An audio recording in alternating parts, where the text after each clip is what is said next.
দর্শক বন্ধুরা নমস্কার। আপনারা দেখছেন মিনালি নিয়ে, আমি রয়েছি রাজীব আপনাদের সাথে।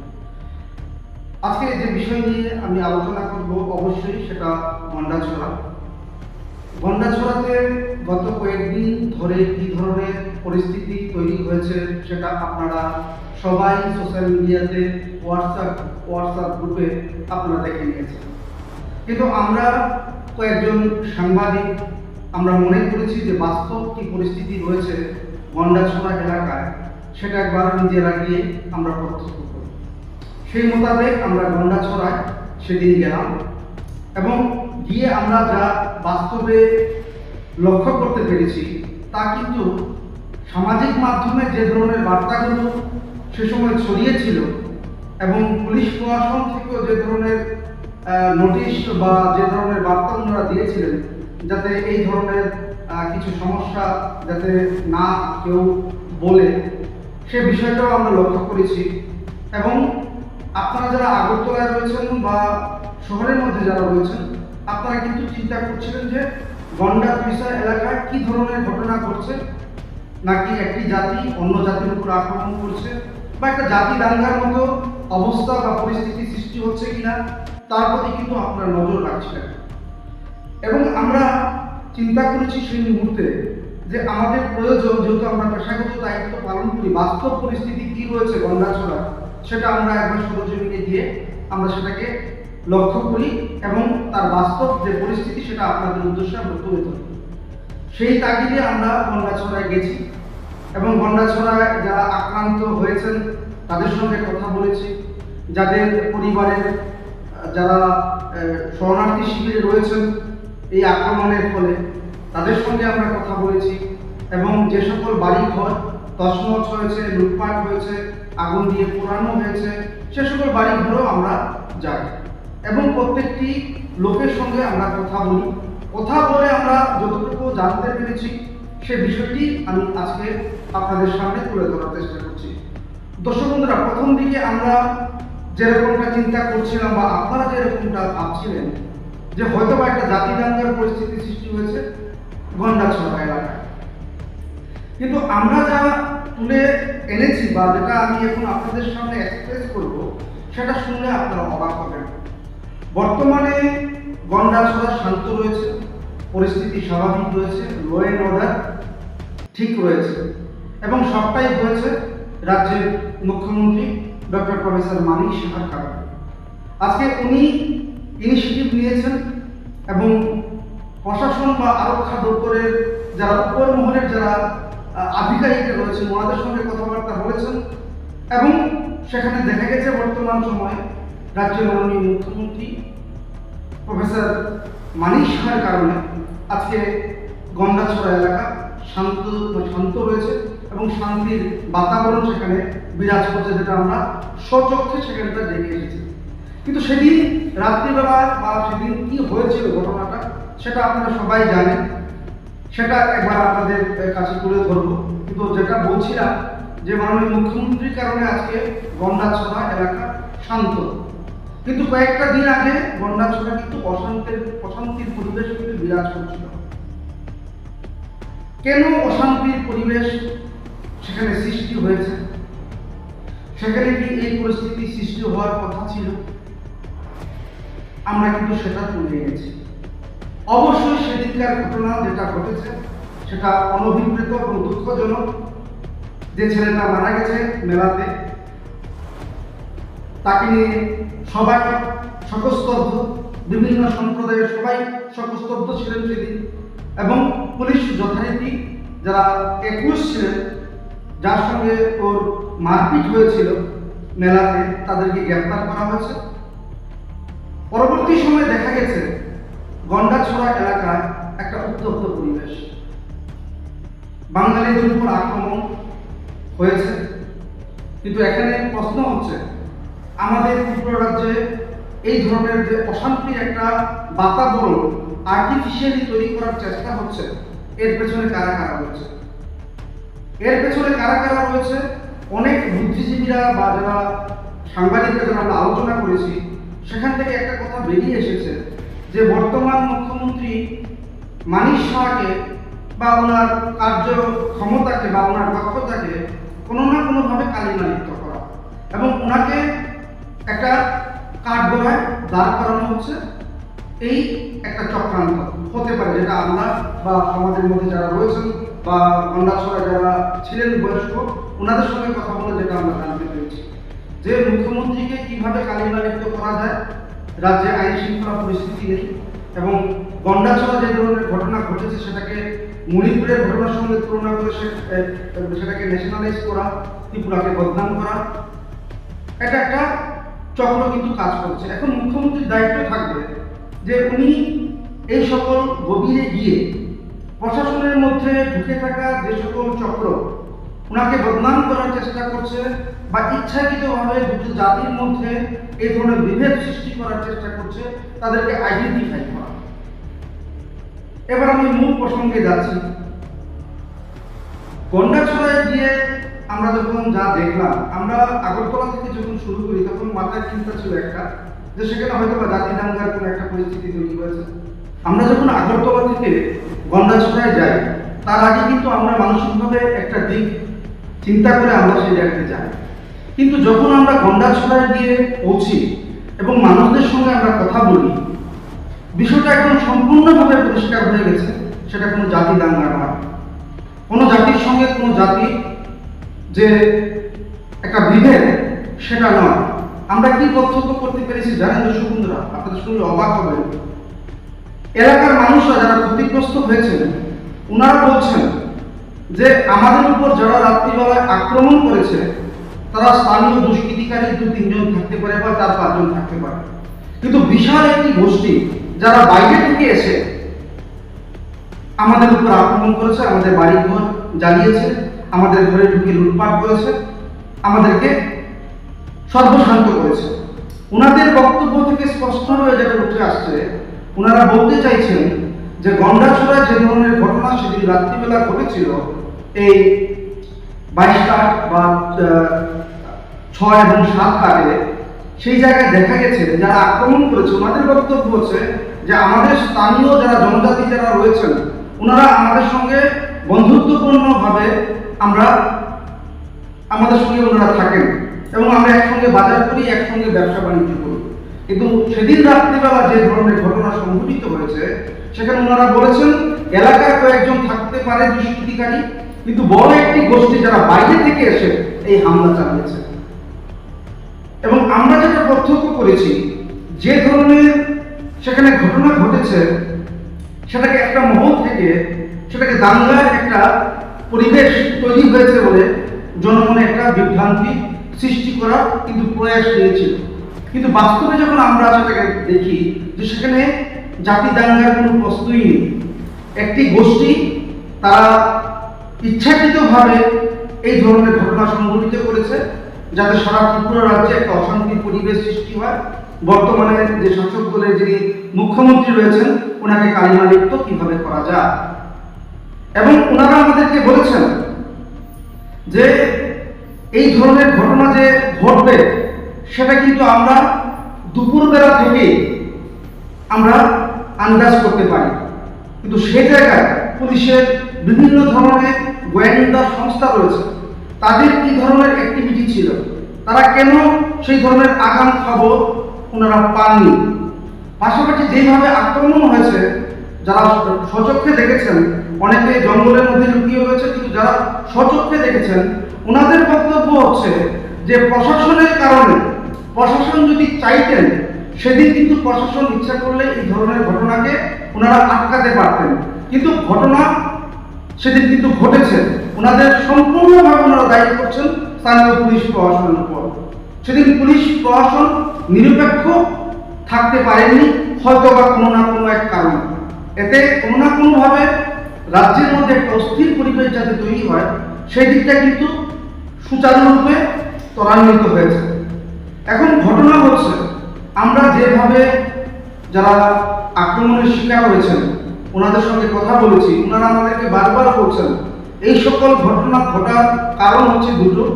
ওনারা যেটা বলতে চেয়েছেন, একটা হচ্ছে আমাদের যারা বাঙালি পরিবার যারা আমরা রয়েছি, আমাদের ঘরে ঢুকে যে সকল সামগ্রীগুলো রয়েছে সেগুলোকে লুটতরাজ করা, পাশাপাশি আমাদের বাড়ি ঘরে আগুন দিয়ে সেই মানে স্ট্রেস যেটা রয়েছে সেটাকে ডেমোলিশ করা, পাশাপাশি জাতি দঙ্গার একটা রূপ দিয়ে রাজ্যের মধ্যে একটা বিশৃঙ্খল পরিবেশ তৈরি করা এবং এটাকে ইস্যু করে রাজনীতির ময়দানে টিকে থাকার একটা অপকৌশল মাত্র। এখন আপনারা চিন্তা করুন, আমরা যখন সেখানে যাই আপনারা অবাক হবেন। আমি কয়েকজন মানে বাজারে যারা ছিলেন বা যারা গ্রামের কয়েকজন ট্রাইবেলের সঙ্গে আমি কথা বলি, যারা জনজাতি অংশের মানুষ, ওনাদের বক্তব্য হচ্ছে দু একজনের কারণে আমরা সব জনজাতিরা কিন্তু এক নই, আমরা এগুলোকে পছন্দ করি না। কিন্তু আজকে দেখা যাচ্ছে এই সকল কিছু দুষ্কৃতির কারণে আমরা পুরো সমগ্র গন্ডাছড়া জনজাতিরা আজকে আমরা পয়েন্ট আউট হচ্ছি। আপনাদেরকে আমি ভিডিও দেখাবো, আপনারা ভিডিওটা একবার দেখুন ওনারা কি বলতে চাইছেন। দর্শক বন্ধুরা, যারা আপনারা দেখতে পাচ্ছেন, আজকে আমি প্রথম থেকেই বলেছি আমরা বর্তমানে রয়েছি এই এলাকায়।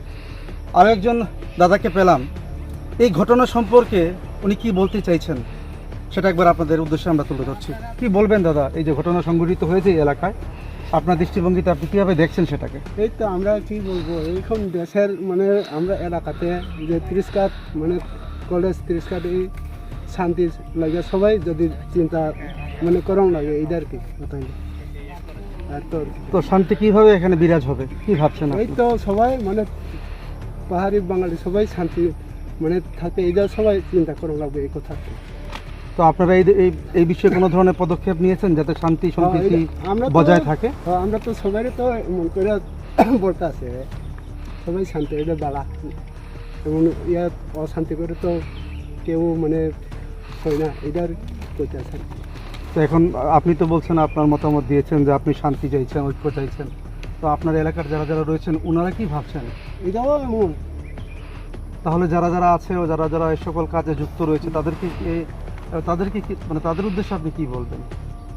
তাদের সাথে এটাই তো আমি বললাম আর কি, শান্তি সবাই মানে না থাকলে হইতাম না। তো আপনাদের তো ইনিশিয়েটিভ মানে আপনাদের তো একটা কদম এগিয়ে আসতে হবে, তাহলেই তো মানে শান্তি সম্প্রীতি বজায় থাকবে। এটাই আর কি। ধন্যবাদ। হ্যাঁ বলুন, বলুন কি বলতে চাইছেন বলুন। এটা তো আর কি বলবো, এই যে কথা এটা আর কি না। দর্শক বন্ধুরা, আপনারা শুনতে পেয়েছেন, কারণ দুষ্কৃতি তো হয়ে গেছে, আর যে মরছে এটা চাই তো আর হতো না। আর দুষ্কৃতি যারা করে গেছে আর শুধু এটা দুষ্কৃতি সবাই দুষ্কৃতি করে তো হতো না, শান্তি তো সবাই মানে থাকতে হবে, এটা আর কি। ধন্যবাদ আপনাকে, অসংখ্য ধন্যবাদ। দর্শক বন্ধুরা, আপনারা শুনতে পেয়েছেন এই এলাকায় এই 33 কাঠ বলে এই জায়গায় 30 কাঠ এই এলাকায় একটু আগে আমরা আপনাদেরকে দেখাতে পারছি না, এখানে কিছু ইনসিডেন্ট হয়েছে, কিন্তু এই এলাকা এই যেখানটা মেলা হয়েছিল তার ঠিক পাশেই ওনাদের বাড়ি। দাদা বলছেন যে শান্তি সম্প্রীতি বজায় থাকুক, যারা দুষ্কৃতি কাজ করে গেছে, মানুষের বাড়িঘর পুড়িয়েছে বা দোকানপাট পুড়িয়েছে, তারা পুড়িয়ে গেছে, একজনের প্রাণ গেছে, সে গেছে, কিন্তু পরবর্তী সময়ে যাতে আর কোনো ধরনের বিশৃঙ্খল পরিবেশ এই এলাকায় সৃষ্টি না হয় ওনারা কিন্তু সদা সতর্ক দৃষ্টি রাখছেন এবং বলছেন সবাই একসাথে চলতে গেলে শান্তির প্রয়োজন। দাদা কিন্তু সেই কথাটাই এখান থেকে আপনাদের উদ্দেশ্যে তুলে ধরলেন যে সবাই যে এক মানসিকতা পোষণ করে এমনটা না, ভালো মানুষরা রয়েছেন যারা শান্তির প্রতি রয়েছেন এবং শান্তি যাতে বিরাজ করে এবং ল অ্যান্ড অর্ডার যাতে ব্রেক না হয় সেদিকটার প্রতি কিন্তু এই সকল সাধারণ মানুষরা সাহায্য করছেন এবং বলার চেষ্টা করছেন। ক্যামেরাম্যান বিশ্বজিতের সাথে আমি রাজীব, মিনালি নিয়ে এলেন গন্ডা। এবার আমি আপনাদেরকে আরেকটা ভিডিও দেখাচ্ছি যে বাজারে প্রথম আক্রমণ সাজানো হয়েছিল। ওই বাজার যখন আমরা যাই, তখন আমরা দেখতে পাই যে ওই বাজারে বাঙালি বলুন বা যারা জনজাতি অংশের যারা দোকানদাররা তারা দোকানদারি করছেন এবং বাজারে লোক সমাগম হচ্ছে। আমি একজন জনজাতি অংশের মানুষকে জিজ্ঞেস করি যে এই ঘটনা কেন হলো, এখন পরিস্থিতি কি রয়েছে। উনি আমাকে উত্তর দিচ্ছেন, জনজাতি অংশের যে ভাই, উনি আমাকে উত্তর দিচ্ছেন যে যেটা হয়েছে সেটা হয়েছে, সেটা নিয়ে আর আলোচনা করে লাভ নেই, কিন্তু আমাদের এলাকা এখন শান্ত রয়েছে, আমরা সবাই সম্মিলিতভাবে আমরা দোকান খুলেছি, গ্রামে আমরা এখন শান্তিতে বসবাস করছি। কি বলবেন সেদিন ঘটনা কি হয়েছে? অ্যাকচুয়ালি ঘটনাটা এটা আসলে দুর্ভাগ্যজনক, যেহেতু এখানে একজন যুবক ওই আনন্দ মেলা পরিপ্রেক্ষিতে ওইখানে একটা মারপিট হয়, ওই ঘটনাতে তার মৃত্যু হয়। তো মৃত্যু হওয়ার পরে একটা আতঙ্কের সৃষ্টি হয়েছে। তো এই আতঙ্কটা হয়তোবা সবাই ধরে রাখতে পারে নাই, এটার জন্য কিছু এই যে ঘটনাগুলো কিছু হয়েছে ঘটনা। এখন আমরা গন্ডাছড়াবাসী, আমরা সারা ত্রিপুরাবাসীর কাছে একটা বার্তা দিতে চাই, আমরা হিংসা নয় শান্তি চাই। যার কারণে আমরা গতকাল থেকে এখানে দোকানপাট খোলা আরম্ভ হয়েছে এবং হাটে মানুষজনগুলো আছে, বেচা কেনা করছে, এটাও বিক্রি করছে, কিনছে আবার বিক্রেতারও বিক্রি করছে। তো আমরা এখন চাই হিংসা নয়, আমরা শান্তি চাই, এটাই আমার কথা। ধন্যবাদ। দর্শক বন্ধুরা, আপনারা শুনতে পেয়েছেন, এতক্ষণ অনেক জায়গায় গেলাম, দাদা আমার সামনে বললেন যে রাজ্যে শান্তি সম্প্রীতি যাতে ঐক্য থাকে তার জন্য আমরা আবার এক হয়েছি, আবার দোকানপাট খোলা হচ্ছে, মানুষজন হাটে বাজারে আসছে। আমরা লক্ষ্য রাখবো যাতে ভবিষ্যতে এই ধরনের ঘটনা এই এলাকায় না ঘটে। তাই তো বলতে চাইছেন দাদা? ক্যামেরাম্যান বিশ্বজিতের সাথে আমি রাজীব, মৃণালী নিয়ে নেব। আমাদের মধ্যে আর কোনো বিভেদ নেই, আমরা আলোচনার মাধ্যমে সেটা শেষ করে দিয়েছি। কিন্তু দর্শক বন্ধুরা, আপনারা বিশ্বাস করুন, আমরা যখন গন্ডাছড়ায় যাই, মানুষের একটাই বক্তব্য যে পুলিশ প্রশাসন যদি সেদিন সদার্থক ভূমিকা গ্রহণ করতেন তাহলে এই ধরনের ঘটনা ঘটতো না। এবং আপনারা অবাক হবেন, যেভাবে আক্রমণ শানানো হয়েছে, 3 দিক 4 দিক দিয়ে ঘিরে বাঙালি পরিবারদের উপর আক্রমণ শানানো হয়েছে। এবং সবচাইতে যেটা বিস্ময়কর বিষয় সেটা হচ্ছে, ওনারা বারবার বলছেন আমরা তাদেরকে চিনি না, তারা অন্য জায়গা থেকে এখানে এসে এই আক্রমণগুলো শানিয়েছে। এবং ওনারা আরো একটি বিষয় এখানে উল্লেখ করেছেন, একজন মহিলা পুলিশ আধিকারিক ওনার ডাইরেক্ট বা প্রত্যক্ষ বা প্রচ্ছন্ন মদতে এই সকল যারা সমাজদ্রোহীরা, যারা সেদিন আক্রমণ শানিয়েছেন, তাদেরকে উনি উৎসাহিত করেছেন, যেটা ওনারা দাবি করছেন। এখন দেখার বিষয়, আমি এই বিষয়টিকে নিয়ে আর বেশি আলোচনা করব না। সর্বশেষ আপনাদেরকে আমি দেখাবো ওই এলাকার যিনি পুলিশ সুপার রয়েছেন, ওনার বক্তব্য কি রয়েছে এবং সেই বক্তব্যের মাধ্যমে আপনারা কি বুঝতে পারছেন। কিন্তু আমরা যারা সাংবাদিকরা, যারা আমরা সেদিন সেখানে গেছি এবং সেটা আমরা সরজমিনে আমরা প্রত্যক্ষ করেছি, সেটা জাতি দাঙ্গার কোনো বিষয় নেই। সেখানে একটি গোষ্ঠী নিজেদের রাজনৈতিক অস্তিত্ব টিকিয়ে রাখার কারণে অন্য জায়গা থেকে কিছু দুষ্কৃতিকারী এবং লোকের কিছু দুষ্কৃতিকারীদের নিয়ে এই হামলা চালিয়েছে, শুধুমাত্র লুটপাটের উদ্দেশ্যে, পাশাপাশি একটা আতঙ্কের পরিবেশ তৈরি করে আমাদের ত্রিপুরা রাজ্যকে একটা উত্তপ্ত করার পরিবেশ। এবং সেদিনকার যে ঘটনা, প্রত্যেকটি শরণার্থী এবং প্রত্যেকজন যারা রয়েছেন আক্রান্ত পরিবার বা যারা আক্রান্ত হয়েছেন, যাদের দোকান ভিটে আগুনে পোড়ানো হয়েছে, ওনাদের বক্তব্য হচ্ছে যে পুলিশ প্রশাসনকে আমরা বিশ্বাস করি না। পুলিশ প্রশাসন যদি সেদিন ঠিক থাকতো তাহলে কিন্তু এই ধরনের ঘটনা ঘটতো না। তাহলে এই পুলিশ প্রশাসনকে কে ব্যবহার করেছে, কে এর পেছনে অঙ্গুলি হেলন করেছে, যার জন্য এই ধরনের পরিস্থিতি সেটা তৈরি হয়েছে সেদিন। এতদিন আমরা ভাবছিলাম যে এটা হয়তো একটা জাতি দাঙ্গা হয়েছে গন্ডাছড়া, কিন্তু না দর্শক বন্ধুরা, সেটা কোনো মতেই জাতি দাঙ্গা প্রশ্নই নেই। এখানে শুধু হয়েছে কিছু বাইরের জনজাতীয় অংশের লোক, কিছু এলাকার কিছু উশৃঙ্খল জনজাতীয় অংশের মানুষ, ওনারা মিলে এই লুটতরাজ কায়েম চালিয়েছে এবং আগুন দিয়ে ঘর পুড়িয়ে দিয়েছে। আপনারা চিন্তা করুন, একটি গরুকে শাবল দিয়ে আঘাত করে তাকে মেরে ফেলা হয়েছে। মানুষের বাড়ি এবং তাদের সিস্টেমটা একবার লক্ষ্য করুন, তারা প্রথমে গাড়ি দিয়ে এসেছে, গাড়ি দিয়ে এসে মানুষের বাড়ি ঘর থেকে টিভি, ফ্রিজ, এমনকি ছাগল, গরু এবং গৃহপালিত যে সকল গৃহপালিত যে সকল পশুগুলো ছিল, সেগুলোকে ওনারা কি করেছেন, আগে গাড়ি দিয়ে সেটাকে সরিয়ে নিয়েছেন। কিছুক্ষণ পর আবার ওনারা দল বেঁধে এসে আগুন দিয়ে পুড়িয়ে দিয়েছেন। এবং প্রত্যক্ষদর্শীরা আমাদেরকে বলছেন যে কয়েকজন মহিলাও ছিল এই দলের সঙ্গে, এবং ওনারা আমাদের গন্ডাছড়া লোক নন, কারণ গন্ডাছড়া আমরা একে অপরকে সবাইকে চিনি। তাহলে এখানে স্পষ্টভাবে বোঝা যাচ্ছে বর্তমান সরকারকে এবং ত্রিপুরাকে বদনাম করার জন্য একটা কায়েমি গোষ্ঠী ওনারা ওতপ্রোতভাবে লেগে আছেন, যাতে ত্রিপুরাকে কিভাবে বদনাম করা যায়, পাশাপাশি রাজনৈতিক অস্তিত্ব কিভাবে টিকিয়ে রাখা যায় এবং যে সকল সমাজকর্মীরা বাইরে থেকে এসে এখানে আক্রমণ শানানো হয়েছে তাদেরকে রোজগারের ব্যবস্থা এর মাধ্যমে করে দেওয়া যায়। এই ধরনের ঘটনাগুলো কিন্তু সেদিন আমরা প্রত্যক্ষ করতে পেরেছি। আজকে এই আলোচনা আমি বেশিক্ষণ করবো না, কারণ এটা একটা সেন্সিটিভ বিষয়। আপনাদেরকে জানিয়ে রাখছি, এই বিষয় শুধু হচ্ছে একটি গোষ্ঠী, ছোট্ট একটি গোষ্ঠী নিজেদের কাহিনী স্বার্থ চরিতার্থ করার জন্য এই বাঙালি পরিবারগুলোর উপর আক্রমণ করেছে। কিন্তু ওনারা একবারের জন্য একজন শরণার্থীও আমাদেরকে বলেননি যে কোন জনজাতি এই সকল কাজ করেছে। ওনারা বারবার বলছেন এখানে কিছু দুষ্কৃতিকারী বাইরে থেকে লোক এনে এই ধরনের কাজকে ওনারা কাজ করে এখান থেকে চলে যাওয়ার সুযোগ করে দিয়েছেন। এখন দেখার বিষয় হচ্ছে রাজ্যের আইন শৃঙ্খলা পরিস্থিতি বর্তমানে সঠিক রয়েছে গন্ডাছড়া, যেটা আমরা প্রত্যক্ষ করতে পেরেছি, এবং এই পরিস্থিতি যাতে বজায় থাকে আপনারা সেদিকটার প্রতি নজর দেবেন। এবং গন্ডাছড়া অনেকে বলেছেন আমাদের সাহায্যে রাজ্য সরকার কি করছেন, আমরা ওনাদেরকে বলে এসেছি যে আপনাদের 165 পরিবারকে রাজ্য সরকার প্রথম অবস্থায় বা প্রাথমিক অবস্থায় 25,000 টাকা করে দিয়ে দেবে। হয়তো আজকে সেই টাকা ডিসবার্সমেন্ট হয়ে গেছে, পরবর্তী সময়ে আপনাদেরকে আরো টাকা দিয়ে রাজ্য সরকার আপনাদেরকে সাহায্য করবে, আপনারা নিশ্চিন্ত থাকুন। কিন্তু একটা বিষয় পরিষ্কার হয়েছে যে গন্ডাছড়ায় মানুষরা কিন্তু ভ্রাতৃত্ববোধ ওনারা মেনে চলছেন এবং এখনো ওনারা চাইছেন ওই গন্ডাছড়া এলাকায় থাকতে। এবং সরকার, বিশেষ করে রাজ্যের মাননীয় মুখ্যমন্ত্রী, তিনি স্বরাষ্ট্রমন্ত্রী, উনি এই বিষয়টিকে ভালো করে অনুধাবন করবেন এবং নিশ্চয়ই উনি এর ভেতরে যাবেন যে সেদিন প্রশাসনের এই ধরনের ভূমিকা নেওয়ার পেছনে কার কি ইন্ধন রয়েছে, কার কি লাভ রয়েছে, সেটাকে উনি নিশ্চিত খুঁজে বার করবেন এবং রাজ্যের মানুষের সামনে তুলে ধরবেন।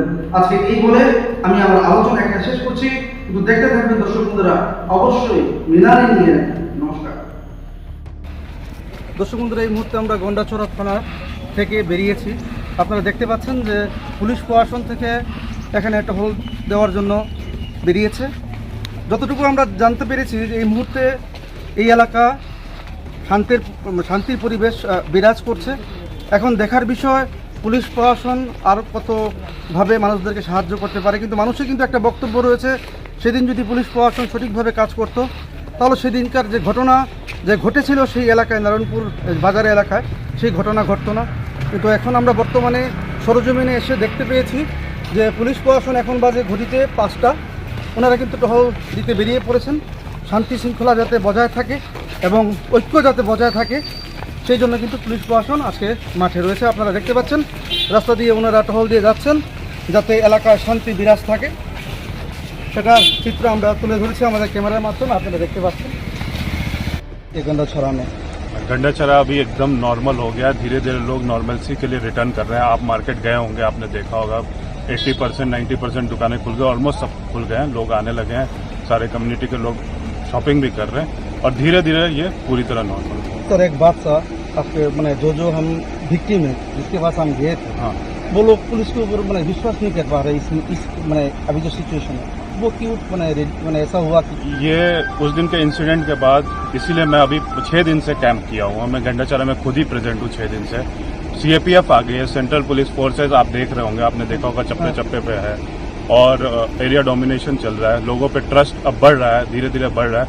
इंसिडेंट हुआ इमोशनल, उसमें हमने रात के 10 बजे हुआ, 2-3 घंटे में पूरा कब्जे में कर लिया और उसके बाद से नॉर्मलसी की तरफ रिटर्न कर रहे थे। कल शाम से दुकानें खुल गई थी और आज आप देखे होंगे कि पूरी तरह से नॉर्मली चल रहा है। कितना कंपनी अभी तक है इसमें गंडाचरा? कंपनी प्रचुर मात्रा में है, जितनी हमें रिक्वायर्ड है उससे काफी ज्यादा फोर्सेस यहाँ पे मौजूद। सर जो लोग शिविर में हैं कब तक वो घर लौट ये सिविल एडमिनिस्ट्रेशन बताएगा, बट डीएम साहब ने जैसा बोला है वो जल्दी से जल्दी उनका चल रहा है। अभी सिचुएशन कंट्रोल में है, नॉर्मलसी रिटर्न कर गए, लोग जाने लगे हैं, लोग बाहर भी जा रहे हैं और इम्प्रूव होगा थोड़ा टाइम में और ज्यादा अच्छा। सर कितना केस हुआ है इस घटना में और अरेस्ट कितना हुआ है? इसमें केसेस हो गए, इन्वेस्टिगेशन जारी है। जो उस दिन की घटना है उसका केस है, इन्वेस्टिगेशन और प्रॉपर हम लोग उसका विटनेस का वो ले रहे हैं और जल्दी ही उस केस को। कितना केस हुआ है सर? जिस दिन 12 तारीख का इंसिडेंट का एक केस हुआ है और 14 तारीख का जो इंसिडेंट था उसका एक केस हुआ है। और एक है सर सो मोटो है या सो मोटो है, और 7th में एक इंसिडेंट हुआ था, उसका केस हुआ, उसमें 4 लोग हमने अरेस्ट भी कर लिए थे। तो सारे केसेस में इन्वेस्टिगेशन अच्छे से चल रहा है और जल्द ही सब कुछ एकदम 100% बैक टू ट्रैक आ जाएगा। पब्लिक का जो एलिगेशन है ना, पुलिस का सामने भी ये घटना हुआ, पुलिस थी वहाँ पे, हम लोगों ने वो करके रोकने की कोशिश की। आपने देखा होगा इतने बड़ी इंसिडेंट हुआ, किसी एक सिविलियन को खरोच भी नहीं आई, एक इंजरी नहीं आई, नोबडी। पुलिस को चोट लगी है, पुलिस हॉस्पिटल भी गया है, पुलिस बफर जैसा काम किया इस इंसिडेंट में। और हम लोगों ने हर जगह इंसिडेंट को रोका है। फ्रिंज एरियाज में हल्के हल्के इंसिडेंट हुए हैं और उसको 2 घंटे में हमने काबू में कर लिया। सर, उनका कॉम्प्लेन था कि दोपहर 2 बजे से ये होने वाला था, ये सब जानते थे। हाँ। और 144 भी जारी हुआ है, 144 जारी होने के बाद ये सब हुआ है। तो ये वहाँ पर क्या पर्याप्त फोर्स नहीं था पहले? पर्याप्त फोर्स था। हमें जब से सुबह से इंसिडेंट मिला था, हमको 7 से ही हमने प्रिपरेशन कर रखा था, लेकिन उसके बाद हमने अरेस्ट भी कर लिया था उस केस में। और 12th की मॉर्निंग से हमने पर्याप्त फोर्स हर जगह लगा दिया था। इसीलिए आप देख रहे हैं कि प्रॉपर्टी डैमेज हुए हैं, no injury, no nothing on life. एक महिला पुलिस अधिकारी का नाम उन्होंने नाम नहीं बताया, बोला कि एक महिला पुलिस अधिकारी थे। जब ये हमला हुआ तब उन्होंने सब के बोला कि लौट जाने के लिए। एलिगेशन आ रहे हैं, हम लोग उस पर भी इन्वेस्टिगेट करेंगे। हमारा पहला प्रायोरिटी नॉर्मलसी की तरफ है। वो आपने भी देखा होगा कि रिटर्न कर रहा है, इतनी जल्दी गंडाचरा नॉर्मल की तरफ रिटर्न कर रहा है। अभी तक ओसी या फिर कोई इस घटना में कोई सस्पेंड हुआ है या फिर कोई डिपार्टमेंटल एक्शन हुआ है, ऐसा कुछ है? अभी नहीं, अभी इसमें भी डिपार्टमेंट में इंक्वायरी की जाएगी और सब कुछ किया जाएगा अभी। Thank you. लास्ट एसएमएस क्या रहेगा गंडाचरा का पीपल के? मैं ये चाहता हूं कि मुझे भी बहुत सारे कॉल आ रहे हैं, बहुत ही र्यूमर्स फैल रहे हैं। मैंने कल 2-4 हमने धलाई पुलिस में र्यूमर्स का जवाब भी दिया है। मैं चाहता हूं कि आप लोग भी र्यूमर्स न फैलाएं। ग्राउंड पे सब प्रेजेंट है, कंफर्म करिए कुछ भी शेयर करने से पहले। र्यूमर्स जो भी आप मिल रहा है, शेयर कर रहे हैं, उससे बहुत बढ़ रहा है। तो आप र्यूमर्स फैलाने से बचे, मैं ये चाहूंगा। और हम लोग वीडियो डाल रहे हैं, धलाई पुलिस और बाकी डीएम ने भी वीडियो डाला है। आप उसको फॉलो करिए, लोगों से बात करिए कुछ भी डिसीजन लेने से पहले। Thank you.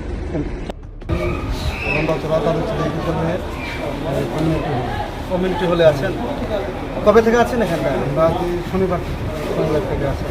কি কারণে এখানে আসলেন? কী কারণে আসছি? কারণ শুক্রবারে রাত্রিবেলা আমাদের বাড়িঘর দুষ্কৃতীরা, যে আমাদের 33 কেজির একটা ছেলে, তার নাম হলো রিয়াং, তার আনন্দ মেলাতে তারা দুনো পার্টির মধ্যে, বাঙালি পাহাড়ের মধ্যে মারামারি, মানে দেখতে গিয়ে তারা জোয়া কালানি না কী খেলাধুলা না, আমরা তো এটা জানতে পারছি না। বলতে গেলে সূত্রপাত হয়ে, কিন্তু তার আমরা শুনছি যে বৈদ্যুতিক তার দিয়ে তার লাগার পরে তাই অ্যাক্সিডেন্ট হয়ে এখানে পড়তে করার পরে এখানে মানুষের সাহায্য করে তারা অক্সিজেন নিচ্ছে। অক্সিজেন নেওয়ার পরে জিপিতে রেফার করে, তো জিপিতে রেফার করার পরে চিকিৎসা হওয়াতে ছেলেটা মারা গেছে। তারপরে আমরাও খুব দুঃখিত, কারণ আমাদের পাড়ার ছেলে এটা, কিন্তু আমরা খুব দুঃখ পাইছি। এরপরে আমরা অনেক দুঃখ পাই, আমাদের বাড়ি ধরে আমরা আসি। টাকার পরে তারা ওই আগরতলা থেকে জিপি থেকে লাস্টটা যখন 33 কেজিতে নিয়ে আসে, নিয়ে যাওয়ার পরে প্রায় 1000 কানে কিলো করবো। তখন একটু পরে তারা ওয়াইনসানো তান্দি, ওয়াইনসানি নদ, ওয়াইনসানো বস্তি, সবৈরদি, হরদি, এরকম তার মধ্যে একটা সিদ্ধান্ত হয়ে যার জন্য চলে গেছে। মানে কি এই কথাগুলো? মানে এটি অর্থ হইল বাঙালিরে অ্যাটাক করো, বাঙালিরে মারো, আগুন জ্বালাও, কারণ এইভাবে একটা আলোচনা হচ্ছে। এরা শুরু করে দিচ্ছে আক্রমণ করা। আক্রমণ শুরু করার পরে তখন আমরা ভয়ে জঙ্গলের মধ্যে, পাশের জঙ্গলে কোনো রকম আশ্রয় নিয়েছি, কারণ বাজারের মধ্যে আমরা কিছু নিতে পারছি না। জঙ্গলে আশ্রয় নিয়েছি, আশ্রয় নেওয়ার পরে সারা রাত্র তারা হামলা করছে। তখন এখানে পুলিশ ছিল, পুলিশ কিছু সংখ্যক, মানে প্রায় 10 জনের মতো পুলিশ আসতো এখানে। তখন 10 জনে তারা কিন্তু বাধা দিত, পুলিশের না এইসব হিসাব মত করো পুলিশে পৌঁছতো, কিন্তু পুলিশের উপরে তারা দেখে আক্রমণ, চেয়ারের উপরে আক্রমণ, মারেগা মারো হামকো, हमारा मर्जी हम जो भी करेगा, तुम देखते रहो, हम हमला करेगा। তখন চেয়ার এর উপরে মনে আঘাত হয়েছে, তারা সরে গেছে। তখন তারা একত্রভাবে শুরু করতে শুরু করে এই ঘরে দরজা ওই ঘরে আগুন লাগাই, এইভাবে শুরু করতে করতে দোকানপাট লুটপাট, এইভাবে পুরো বস্তি কি বস্তি, মানে 24 ঘন্টা একটার পরে একটা তারা স্টেপ, মানে ওয়াইন ছেড়ে মানকাই তো তাই নদী, মানে লাগল পাইলে মারা লাগবে, এভাবে তারা আক্রমণ শুরু করছে। তখন আমরা জঙ্গলের মধ্যে রিসিভ দেয়া কোনোরকম প্রাণ বাঁচেছি। সকালবেলা যখন 3টা বাজে তখন আক্রমণ বন্ধ হয়েছে, কিন্তু এর মধ্যে আমাদের এখান থেকে প্রশাসনের কাছে বারবার ফোন করছে, এবং তারা কোনো খোঁজই যায় না। তারা এখানে কোনো খোঁজ না, তারা দিন দাস আরামসে হামলা করে তারা ঢুকাই দিচ্ছে। তখন সকালবেলা আমরা উঠছি, তখন আমরা অসহায় দেখি যে আমরা বাড়িঘর সব জমিটা শেষ, গরু যা কিছু আছে আমরা সব শেষ। তখন আমরা প্রশাসনের কাছে আশ্রয় নিচ্ছি। যে আপনারা কারণে আপনারা যদি একটু গাইড করতেন, একটু যদি পোস্ট বাড়াইতো, তাহলে আমরা উপরে এতটুকু হামলা হইল না। তখন কিছু হইলে কীভাবে হামলা হইল না, তখন আমরা কিছুই রক্ষা করতে পারতাম। তখন আমরা থানা জড়ো করে থানার থেকে তখন আমাদের এটা উন্নত করে আসতে পেরেছি। আমরা তারা এখানে জায়গা দিচ্ছি, আমরা ওখানে অবগত, তারা আমরা খাওয়া দাওয়া দিয়ে রাখছে। মানে অনেক সময় বিভিন্ন খাবাই ডাল ভাত এভাবে আমরা কোনো রকম আসি। এখনও যে আমরা কী পাবো না পাবো যে আমরা এখনও কিছু বুঝতে পারি। তারা ডিএম আসছিল এখানে, ডিএম আসার পরও ডিএমও আক্রমণ হয়ে গেছে সবাই। তো কারণ এত বড় ক্ষতি হওয়ার পরও ডিএম আসার পরে মানুষ উত্তেজিত হয়ে গেছে। তখন আমরা এটা কন্ট্রোল করতে পারছি না সবাই। এরপরে গরু বাছুরও আমাদের এদিকে একটা গরু নেওয়ার চেষ্টা করছিল, নিতে পারছে না। তখন এই যে গরুটা কাটতে গেছে, তারা জায়গাতে মারা হয়ে গেছে। তারপরে আগুন বা প্রথমে 10টা গরু, এটাও এইটা 12টা 30 কাটে। আর আমাদের এদিকে তো পোলট্রি মুরগের ফার্ম থেকে পুরো পোলট্রি মুরগ শেষ, ছাগল, তারপরে গরু মুরগ যা আসলো একদম পুরো পরিষ্কার, বস্তি কিছু নাই, একদম পুরো চারকা। এইভাবে ঘটনা হইব, এইভাবে হওয়াটা, কারণ পরমেশ্বর ইয়াং মারা গেছে, এটা আমাদেরই দুঃখ, কারণ আমাদের পাড়ার ছেলে। কিন্তু এইভাবে যে আমরা উপরে হামলা, এটা হলো একটা মানে জাতিগত হামলা হয়ে গেছে। কারণ তারা একটা কি একটু কিছু হইলেই তারা একটা সুযোগ নেই যে বাঙালির উপরে অ্যাটাক করো, বাঙালিরা আক্রমণ করো, বাঙালির থেকে আনো, আমরা লিখটা খাই, আর বাঙালির এখানে বাগানোর চেষ্টা করো আমরা এখানে। এটা কিন্তু একটা চক্রান্ত আছে তাদের মধ্যে, এটা কিন্তু ঠিক না, এটা শুনবো না। এই তো 2 বছর আগে একটা ঘটনা হয়ে গেছে। এই ঘটনার প্রেক্ষিতে তারা কিছু অংশের লোক আছে, সবাই তো পাহাড়ের মধ্যে সবাই তারা পায়, এটা আমি কই না, ভালো লোক আছে, তারাও চেষ্টা করছে। কিন্তু কিছু সংখ্যক বাইরের লোক মনে হয় আছে যে অন্য জায়গার থেকে আসছে তারা, কিন্তু তারাও এই ঘটনা করছে মনে হয়। কিন্তু লোকের লোক এরকম সবাই করতো, এটা আমরা ভাবি না, মনে হয়। কিন্তু পরমেশ্বর ইয়াং ঘটনা হয়েছে এটা 30 কাটে, আমরা 6-7 কাঠ হরিপুরে 33 কিলোমিটার, আমরা তো কোনো কিছু জানি না এই ব্যাপারে। আমরা আন্দোলন মেলাতে দেখি না, আমরাও জানি না এই ব্যাপারে। কিন্তু আমাদের এখানে কেন হামলা হলো, আমরা কী দোষ করলাম এই ব্যাপারে, এটা তো আমরা বুঝতে পারছি না। এখন আমরা নিরুপায় অসহায় আমরা এইভাবে এখন বাড়িঘর জায়গায় এইভাবে আসছি। এখন সরকার, মানে আপনারা মাধ্যম যে সরকার আমাদের দরবারে তৈরি করে দেয়, আমরা কীভাবে বাঁচব, সরকার আমাদের উপরে মানে আমাদের সাহায্য করবে। মানে এখনো পর্যন্ত আপনারা কোনো সাহায্য পাননি? না, মানে আজকে পর্যন্ত মানে খাওয়া দাওয়া আমাদের চালু আছে মোটামুটি। আর কী ধরনের পরিষেবা পাচ্ছেন প্রশাসন থেকে? স্বাস্থ্য ব্যবস্থা মোটামুটি আছে, ডাক্তার আসে, তারপরে আমাদের খাওয়া দাওয়া 2 বেলা, সকালবেলা টিফিন আছে, সেটাকে আমাদেরকে মোটামুটি বাঁচায় রাখছে। প্রশাসনে আমি এটা ধন্যবাদ দিই প্রশাসন যে আমাদের উপরে একটু তারা দয়া হচ্ছে, এটা আমরা আশা করি, কারণ আমাদের বাঁচায় রাখছে তারা। এলাকাতে শান্তি ফিরিয়ে আনতে কী কী করলে পরে আপনার মনে হয় যায় এলাকাতে আবার সে আগের মতো পুনরায় শান্তি ফিরিয়ে আসে? শান্তি ফিরিয়ে আসতে গেলে চিহ্নিত করতে হবে যে দুষ্কৃতি যারা এই ঘটনা সাধারণ মানুষের উপরে মানে তাদের ব্রেনে যে ঢুকায় দেয় যে বাঙালিরা আক্রমণ করো, বা কিছু সংখ্যক লোকে এইভাবে কিছু ভালো মানুষের বিভ্রান্ত করা, এইসব যে কথা, এই দুষ্কৃতিগুলো অ্যারেস্ট হোক, দুষ্কৃতিগুলি প্রশাসন তদন্ত করে তারা অ্যারেস্ট করে জেলে ঢোকান। কখনো আমাদের মনে করি যে আমরা শান্তি পাইছি বা শান্তি থাকতে পারবো। সবাই তো খারাপ না, তারাও চাই যে বাঙালি বাহিনী মিলিয়ে থাকুক। কিন্তু কিছু দুষ্কৃতির লোক আছে এভাবে তাদের উস্কানি কীভাবে আক্রমণ করা, একটা কিছু সাধারণ ঘটনা হলেই হামলা করা। বা বাংলাদেশি, আমরা তো বাংলাদেশি না, আমাদের পূর্বপুরুষ গন্ডচড়া তখন জঙ্গল